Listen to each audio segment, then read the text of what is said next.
and welcome to Business Unusual. We continue looking at the kingdom business, the functionality, and what it means to have a kingdom business in this season.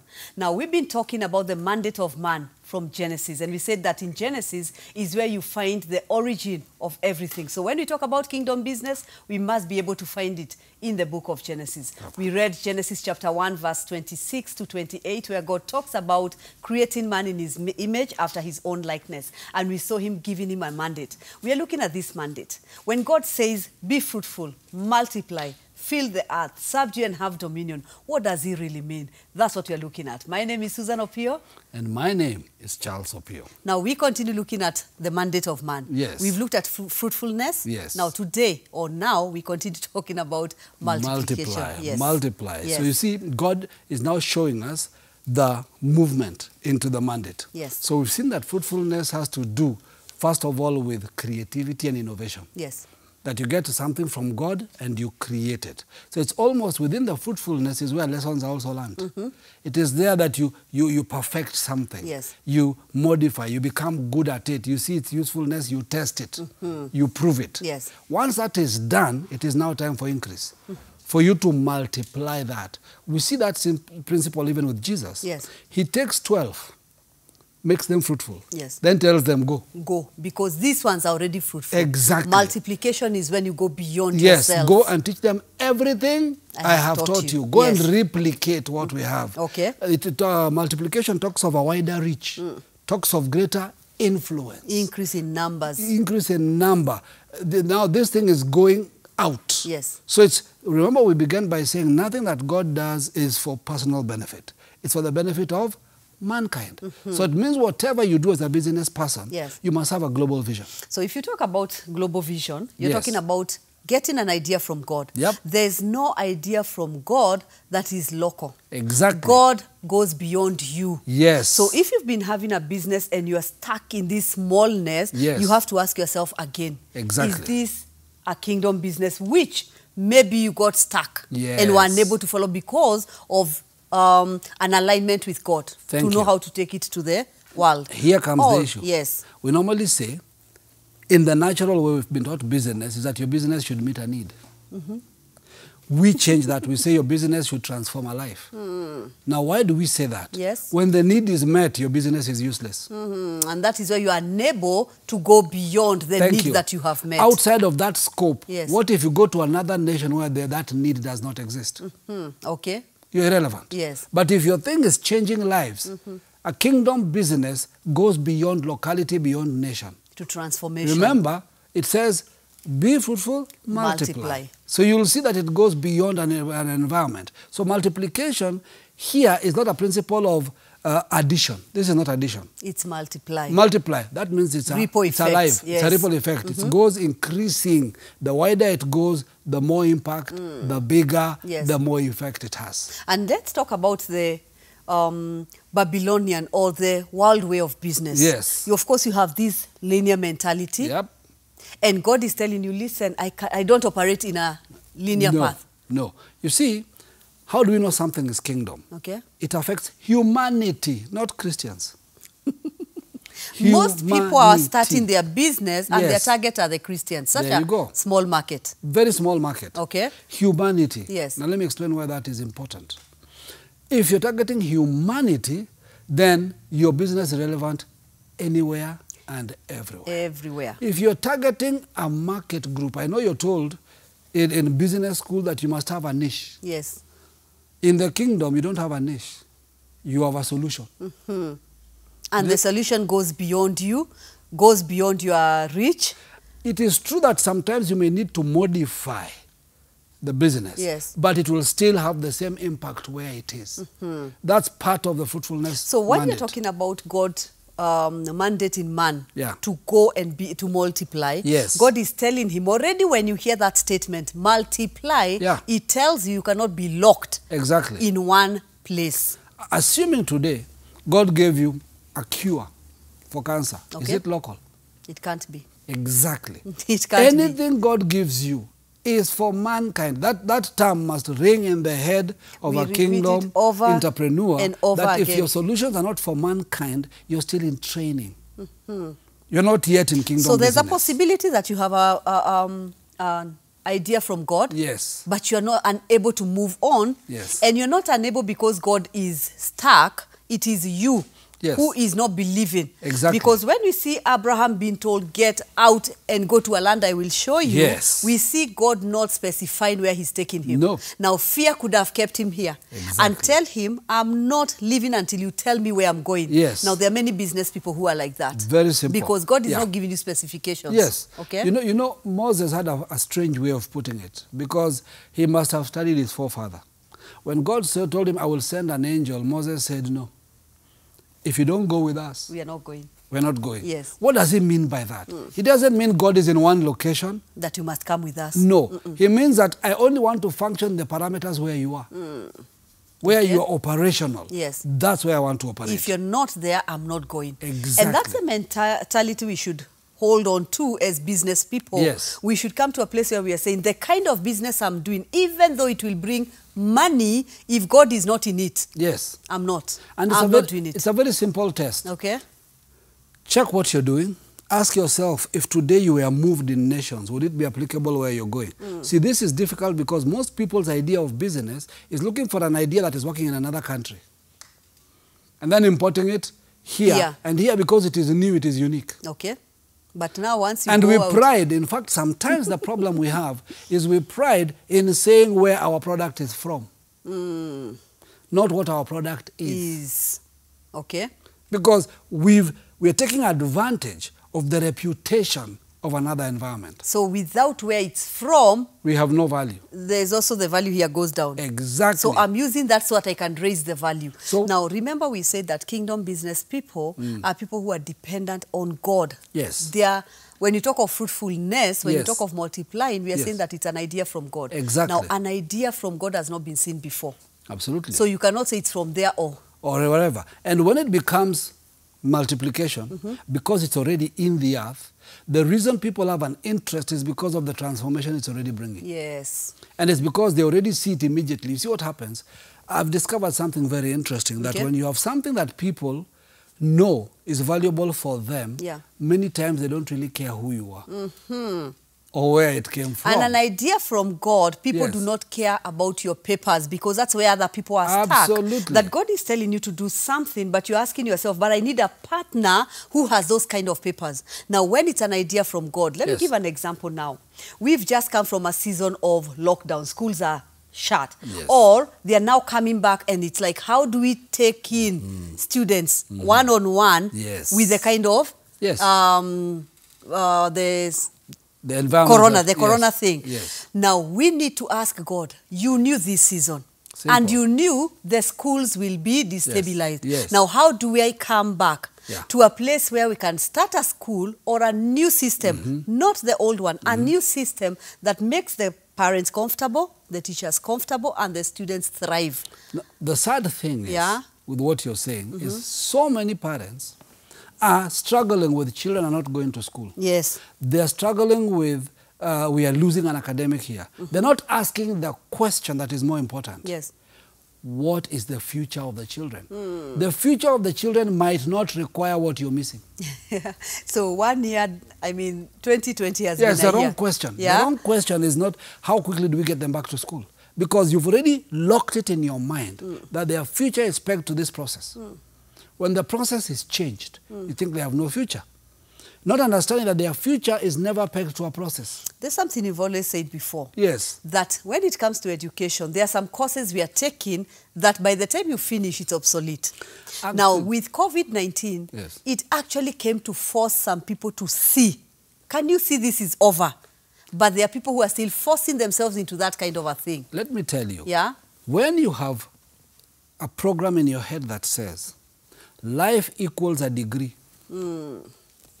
Until that program changes, you will not see COVID in its context. You will wait for when do we go back to the degree. Because it's about the degree. That's your biggest question. But I'm not questioning what I am studying. I'm not asking myself with what has just happened, because this has shaken people. Anyone who was asleep now should be awake to ask themselves. There are so many things that have changed. Could my course have changed? Exactly. My business, there are some people who are also waiting for the government to open up the economy and go back to the old. Maybe it's a time to say something. Yeah? The biggest lie, and you know, a lie doesn't necessarily mean someone is cheating you.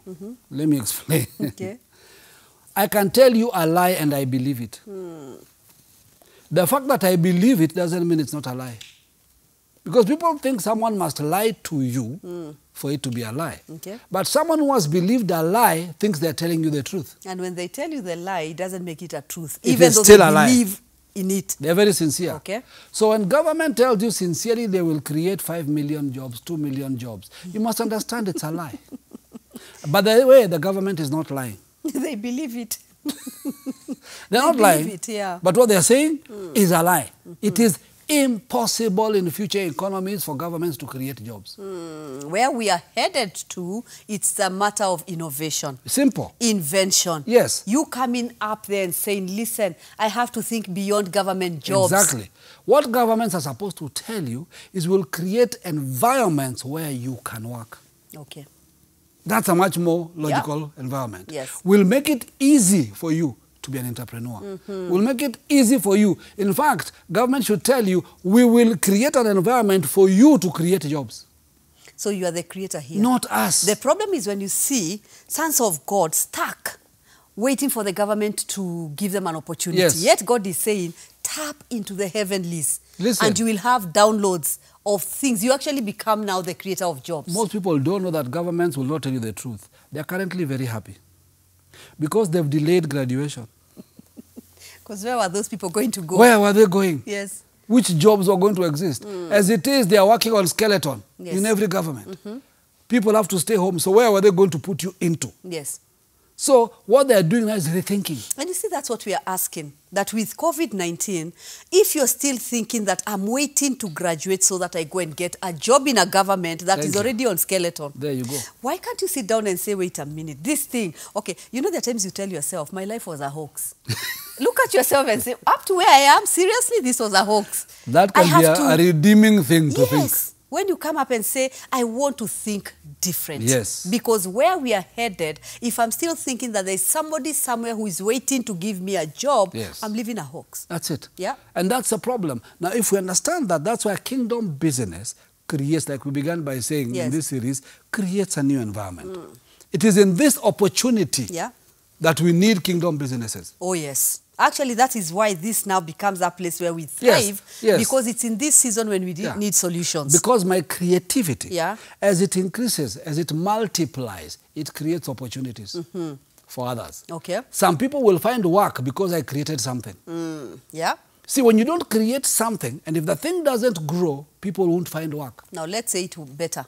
Yes. God has seen the crisis in the earth and he knows where people are. He wants to create a business in the earth. Exactly. He's looking for you. Simple. To be that one person who says, wait, through me, I can create opportunities for others. Let's ask this question. Yeah? Rewind 15 years ago. Okay. We didn't know what social media was. Yes. We didn't even have an idea. In fact, when it first came, you could be fired for being on Facebook. Yes, many people are. You could be fired for getting on social media. Yes. Today, that has become one of the biggest employers in the earth. Oh, yes. Directly and indirectly. You're now hearing everybody saying, we need a social media manager. Oh, yes. We need somebody to do our this. Was that a job? And which school trained you for that? In other words, when somebody produces a global idea, they create work. So we keep talking about how the future jobs will end, but we keep saying work will start. Now, let's say something about what we've just said. Somebody comes with an idea. Yes. It creates jobs. Yes. The jobs it's creating didn't exist. Exactly. Now, you again start creating courses on these jobs that were created by an idea that one man came up with. So that created teachers for that course. It created products from that course. It created a market for those things because somebody got a divine idea and introduced it into the earth. That's what we need to understand, why a kingdom business is so crucial. Let's talk, maybe briefly, let's talk about a God idea. Because we've seen men idea, and most people have copied men ideas. Now, let's talk of God idea, how it looks like. Because there are many people who are stuck with a God idea, looking for a financial, looking for the conducive environment. Now, let's talk God idea. A God idea, first of all, let's put it this way. Yeah. A God idea is a purpose of God unfolding in the earth. Okay. Noted. A God idea Yeah. is a purpose of God unfolding in the earth. Yes. And Scripture tells us the knowledge of the glory of God, the knowledge of the reputation, glory, the power, glory, the capacity, glory. Yes. Glory is not a cloud. Yes. Of God Yep. shall cover the earth as the waters cover the sea. In other words, God is saying, you guys are funny. I put so much material in the earth looking for people who will reach into the heavens to get the designs and ideas for those materials so that you can now see the real value of what is in the earth. So a God idea always has the power to marshal resources. Yes. And resources doesn't always mean money. Sometimes resources are people. Yes. Resources are skills. Resources are capacities that cause everybody to function. Let me put it this way. Okay. They leave Egypt and they are now in the wilderness. Yes. When God says a God idea, build me a tabernacle, how many people suddenly find purpose?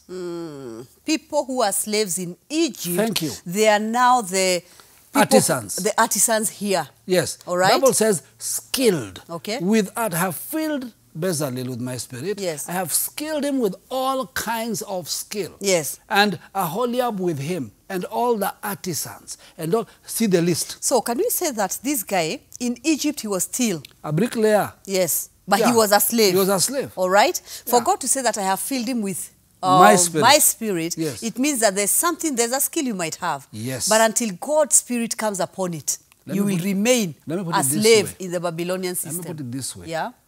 When you're disconnected from God's idea, okay, you become a bricklayer. Okay.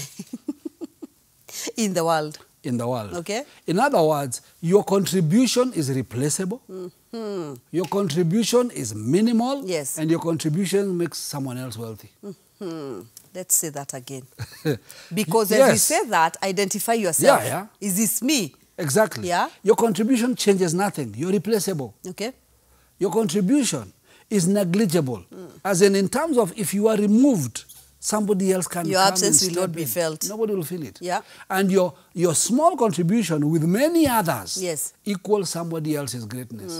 And remember, when you talk about bricklayers, yes. we are saying that when you talk about you will be a bricklayer, notice they were all doing the same thing. Yeah. So you will be relegated to that place all of you are the same. where There's you're no doing skill. the same thing. Yeah. When somebody finds you selling an item and I find another one, it's just a matter of my preference among you two, because you're doing exactly the same. And before people misunderstand me, I'm not saying people who work for people are bricklayers. You can be a self-employed bricklayer. Yep. That's what people don't understand. A self-employed bricklayer is one who looks for whatever anybody else is doing. Yes, and copies it and makes minimal profit from it. Yes, and when you notice what happens when people copy, if I have my tablet and I'm selling them for $100, you come and make yours $95. Simple. That's the most creativity that those guys have.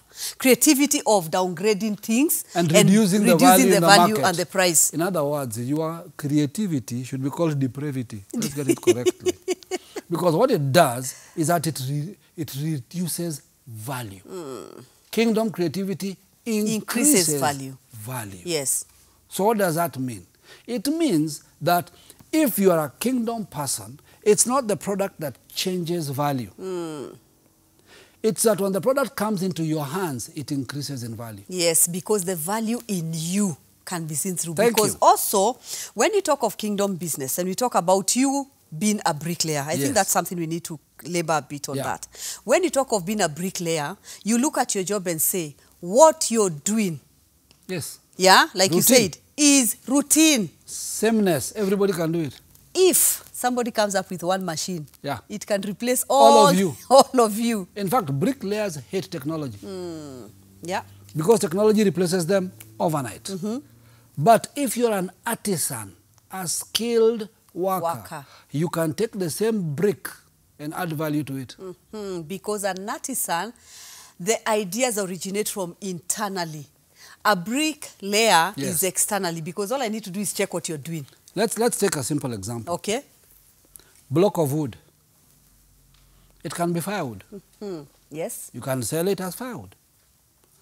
You can make a bench. Yes. Value addition. Yep. You can make a sculpture. Value addition. Yes. Same block of wood. Just depends on what is in your imagination. Who are you?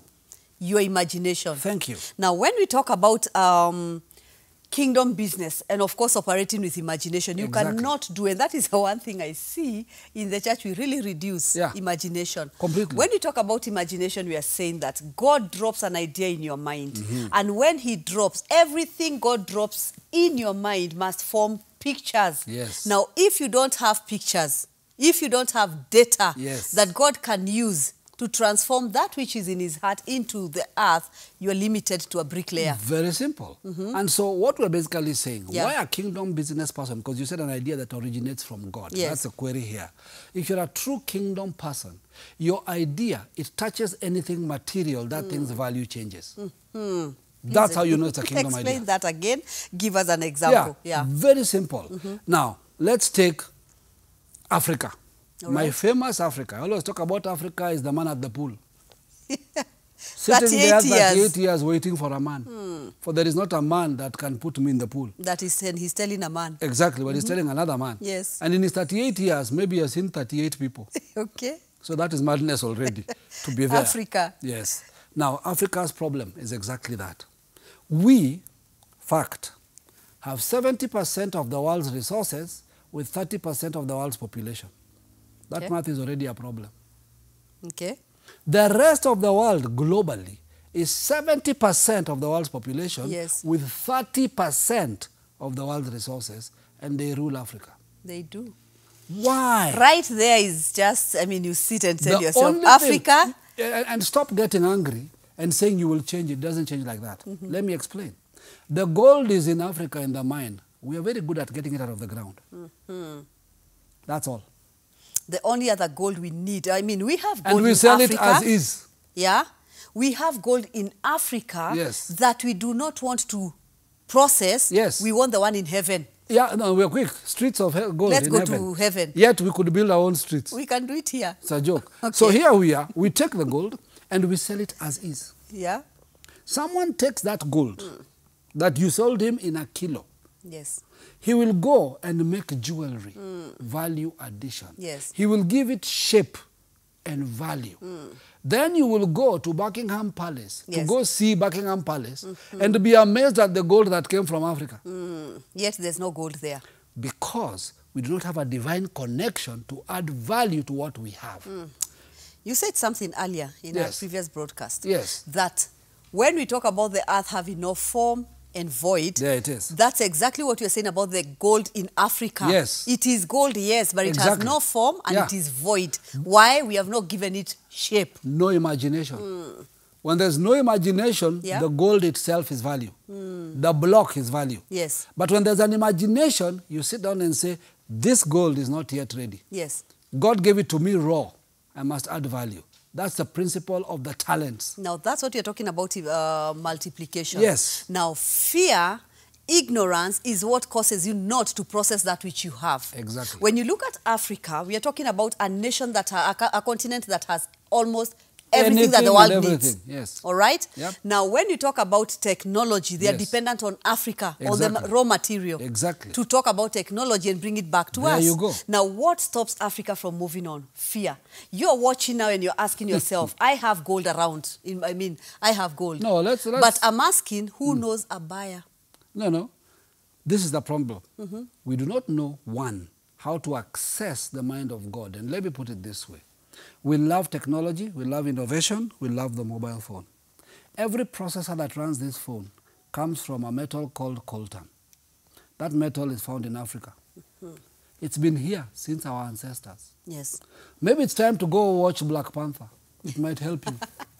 It's time to understand Wakanda. Yes. It's a prophetic picture of the values that sit on this continent that will never be activated as long as we have our superstition and our culture and our witchcraft. We will remain the same until we access the mind of God to ask, why did you place us on this continent? of what purpose are we here? What are the resources around us? Yes. Because we are very busy exiting the real estate to go to heaven. The Bible has a scripture for us that the poor, the lazy man says there's a lion on the street. It also says that the lazy, that the hunter, the lazy hunter, does not roast what he hunts. That's so, Africa for us. Absolutely. That's a picture. mean, looking at this and asking ourselves, we are talking about a business person who is saying, yes, I'm kingdom. I'm placed in Africa, the place that God placed all the raw materials. Yes. He must have had an idea how we should get this thing from down there. And God is saying, get into the mind of God. Just come and download the principles that we need to download. I cannot let this particular session end without one of the statements, and now I'm speaking to Kenya as a nation. And I know if you ask Kenyans, they'll tell you about coffee and tea and all those funny things. I call them funny because we sit in a nation where many years, not so long ago, there was a titanium discovered in Kenya. Now, that titanium has continued to be mined, and our greatest fight with the companies that came was to make sure our people were employed there at the mine. As cleaners, as people who wash whatever they need to wash and whatever it is, and we were very happy they got wonderful jobs. Right now, globally, materials made from titanium are the most expensive materials in the earth. So we cannot keep saying we have been colonized. We are not. We are ignorant. And we do not access the kingdom of God. And we are lazy spiritually. Exactly. Because when you talk about accessing the mind of God, you cannot be lazy and access God. Thank you. But in Africa, I think with all these years of, being colonized and colonizing our own selves, we've reached a place where laziness, I don't want to have that effort of going into the mind of God. If you tell me, think, to an African, it's an abuse. But what you're saying is so profound, because in Africa we think lack of laziness is waking up early and working very hard. We're talking about laziness in the spirit. The inability to go into the mind of God and make a demand for creativity, for designs, for concepts and ideas, and think the work of God is to supply us with food. Even the real estate he has given us, we don't grow enough food. Wow. We can't talk more. I mean, you're in Africa, watching in Africa. I mean, time to arise. This is time to arise. This is what we are talking about. That when God talks about fruitfulness, multiplication, he's saying that there's something inside of his heart that he needs to go out there. You need to multiply. This is what you're talking about. Keep tracking for more of the mandate of man in Genesis chapter 1. This is Business Unusual. Keep tracking.